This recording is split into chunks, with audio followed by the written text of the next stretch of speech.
Salut la famille, c'est la sœur Lise. À nous, je voulais juste partager avec vous le songe et une vision que j'ai eue 2 jours successifs, le 23 août et le 24 août 2023. Le songe, c'était que je me trouvais au Gabon. Vu que la majorité de ma famille sont au Gabon, donc dans le songe, je me trouvais avec mes oncles gabonais. Je leur disais, moi, je dois aller à Libreville. Je dois aller à Libreville. Et l'oncle m'a dit, mais tu vas aller à Libreville. En tout cas, je ne te conseille pas d'aller à Libreville parce que actuellement, ça ne va pas. Je lui ai dit, mais comment ça ne va pas? Moi, je dois aller. J'insistais vraiment que je devais aller. Il m'a dit, ne pars pas parce que ça ne va pas. Je dis, ça ne va pas. Il a insisté 3 fois. Il a dit, ne pars pas parce que ça ne va pas. Après, je me suis réveillée. J'ai fait une prière au fond de mon cœur. J'ai dit, Seigneur, si cela vient de toi, montre-le-moi encore, parce que la parole nous dit de prouver aux esprits, parce qu'il y a aussi le diable qui parle. J'ai fait cette prière au-dedans de moi. Le jeudi 24, donc le son c'était le mercredi 23, et jeudi 24, je monte sur le lit pour dormir, je vois une vision. On me montre en vision les militaires, beaucoup de militaires qui sortaient de la mer, de la Méditerranée. Ils sortaient dans l'eau, ils rentraient dans la forêt. Je t'entends dire, mais Seigneur, qu'est-ce que c'est que ça? Le Saint-Esprit a commencé à me parler au-dedans de moi. Les militaires que tu vois là, ce sont les militaires qui ont voulu atterrir dans les espaces aériens que les présidents ont refusé. Et alors, ils ont vu qu'on leur interdit d'atterrir dans les aéroports, qu'est-ce qu'ils ont fait? Ils ont emprunté la voie de l'eau. Vu qu'avec les avions, c'était interdit, donc ils ont dit, comme eux, ils ne veulent pas qu'on puisse atterrir dans leur pays, c'est mieux de prendre la mer.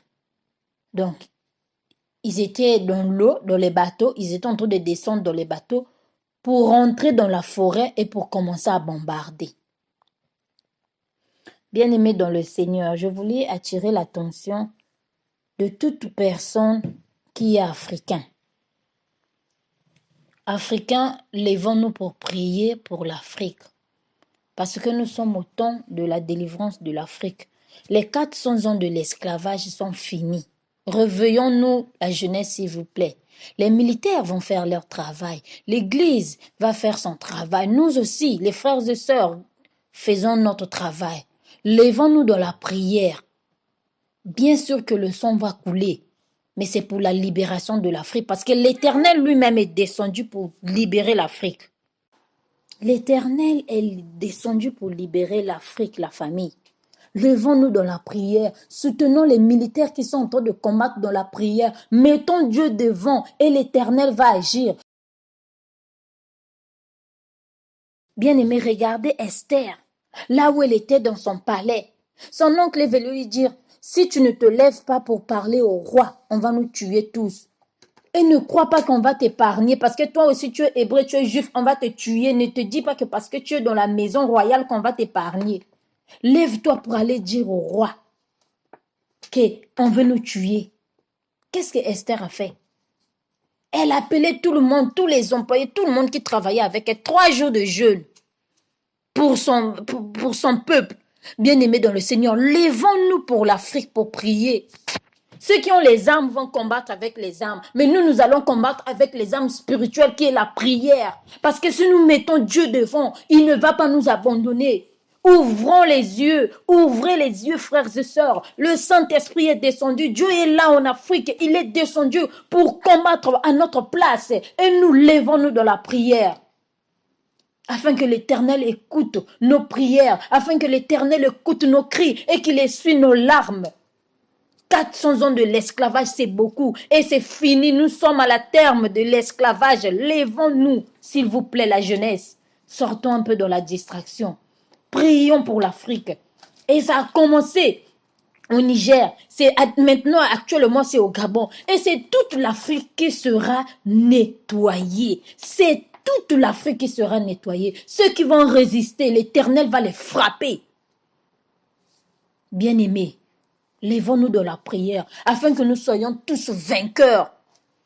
C'est pas facile. C'est pas facile, le sang va couler, il y aura la famine.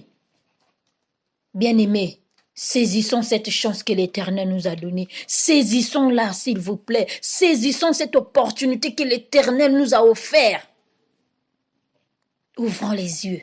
Jeunesse, s'il vous plaît. Que l'Éternel vous bénisse et qu'il nous donne la force. Il nous donne la force de soutenir spirituellement notre Afrique. Notre Afrique, bien-aimée. C'est notre Afrique à tout le monde. À tous les Africains. Lèvons-nous, s'il vous plaît. Lèvons-nous de la prière, s'il vous plaît. Lèvons-nous. Que l'Éternel vous bénisse là où vous êtes et que l'Éternel accompagne les militaires qui se sont livrés, qui sont partis pour libérer l'Afrique. Les militaires qui ont abandonné, qui ont laissé leurs familles, qui ont laissé les femmes, les enfants, afin que nous ayons la liberté. Que l'Éternel soit avec eux, qu'il soit devant comme guide et derrière comme protecteur, qu'il leur couvre par son sang. Que l'Éternel vous bénisse puissamment. Partagez cette vidéo, s'il vous plaît. Réveillons-nous, jeunesse africaine. Réveillons-nous.